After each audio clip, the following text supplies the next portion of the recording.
పసిమొగ్గలను విధి చిన్నచూపు చూసింది. ముక్కుపచ్చలారని ఆ బిడ్డలకు రక్తహీనత వ్యాధి సోకింది. కన్నబిడ్డలు మంచం పట్టడంతో తల్లిదండ్రుల ఆవేదనకు అంతేలేదు. చికిత్స చేయించడానికి పడరాని పాట్లు పడుతున్నారు. ఆ పసివాళ్ల దీనస్థితిపై కథనం.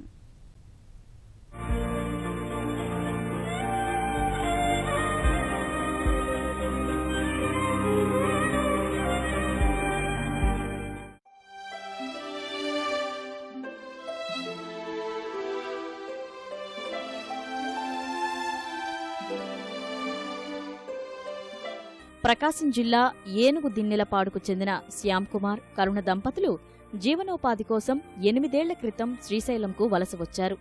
శ్యామ్ కుమార్ సోడాలు అమ్ముకొని జీవనం సాగిస్తున్నారు. ఈ కుటుంబం సున్నిపెంటలోని అద్దె ఇంట్లో నివాసం ఉంటోంది. శ్యామ్ కుమార్, కరుణ దంపతులకు 5 సంతానం. రెండో కుమార్తె దీప్తికి 2013లో జ్వరం వచ్చింది.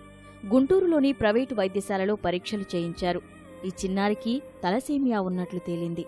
రక్తం మార్చాలని వైద్యులు సూచించారు. ఎంతో ఖర్చు చేసి వైద్యం చేయించినా వ్యాధి నయం కాలేదు.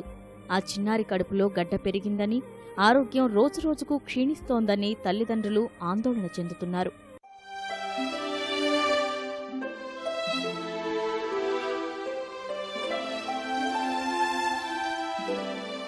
మూడో కుమార్తె అనూషకు కూడా తలసేమియా సోకడంతో ఆ తల్లిదండ్రులు కుదేలయ్యారు.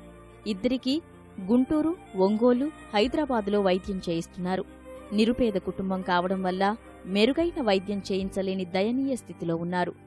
6 నెలల నుంచి చిన్నారులకు రెడ్ క్రాస్ సంస్థ ద్వారా హైదరాబాదులో ఉచితంగా రక్తం ఎక్కిస్తూ ప్రాణాలు కాపాడుకునేందుకు ప్రయత్నిస్తున్నారు. ఇద్దరి బిడ్డల పరిస్థితిపై మనోవేదన చెందుతున్నారు.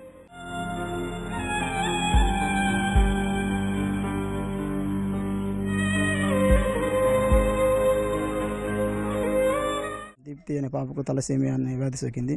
తర్వాత నెక్స్ట్ చిన్న పాప కూడా అదే వ్యాధిని డాక్టర్లు చెప్పారు. అప్పటి నుంచి పెద్ద బాబుకు చిన్న బాబుకు బ్లడ్ ట్రీట్మెంట్ చేపిస్తున్నాం. పూర్తిగా నయం కావాలంటే బోన్ మ్యారో ఆపరేషన్ చేయాలని డాక్టర్ చెప్పినారు. ఇప్పుడు కడుపులో గడ్డ ఉన్నది, సర్జరీ చేయాలని డాక్టర్ చెప్పినారు సార్. ఫస్ట్ నుంచి అంటే బ్లడ్ మార్పిడి కోసం ఇంకా సొంత ఖర్చులు పెట్టుకుంటున్నాం. ఇప్పుడు వరకు 4 లక్షల దాకా ఖర్చున్నాయి సార్ పిల్లలకు. బోన్ మ్యారో ఆపరేషన్ అంటే చాలా అమౌంట్ అవుతుందని డాక్టర్ చెబుతున్నారు. మాకంత స్తోమత లేదు. ఎవరన్నా దాతలు స్పందించి మా పాపలకు ఆపరేషన్ చేయించమని కోరుకున్నాం సార్.